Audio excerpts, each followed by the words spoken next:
सन्माननीय महाराष्ट्र राज्यातील आलेल्या तमाम माझ्या महाराष्ट्र राज्यातील वर्ग 3 वर्ग 4 रोजंदारी आदी सर्वांना माझा जय जोहार। मित्र, मागील आता 35 दिवस आपल्या इथं होत आहेत। आपण भारतीय राज्यघटना, भारतीय लोकशाही आणि तमाम कायदा कानून यांना आपण नम्रपणे राहून आतापर्यंत 35 दिवस आंदोलन केलेलं आहे का नाही?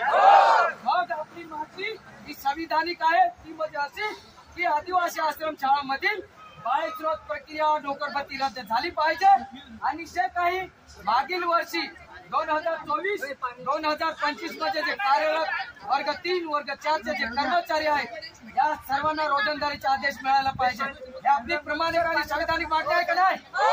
ही मिळवायची आहे का नाही?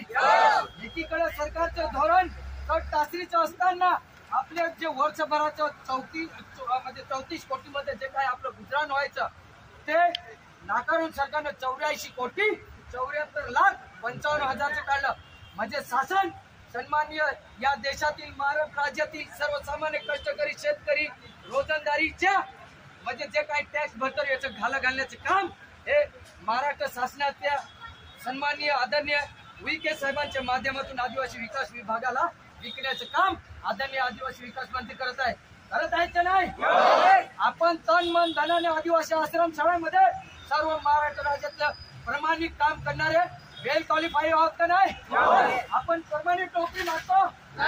आम्हाला फक्त रोजंदारीचे जे काही आदेश होते तेच पाहिजे।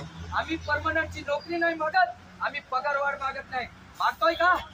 मग 35 दिवसांपासून आपण शासन दरबारी हीच मागणी करतो, परंतु याच्यात आदरणीय प्रशासनाच्या संबंधित अधिकारी कुठेतरी चुका करतायत। ते कुठेतरी लिहित आहेत की इथं बसलेले 1 वर्षापासून ते 9 वर्षवाले लोक हे अशी मागणी करतायत मग वर्ग 4चा असेल वर्ग 3चा परमनंटची नोकरी यांना हवी आहे, शासन सेवेत कायम करावं। आपली अशी मागणी आहे का?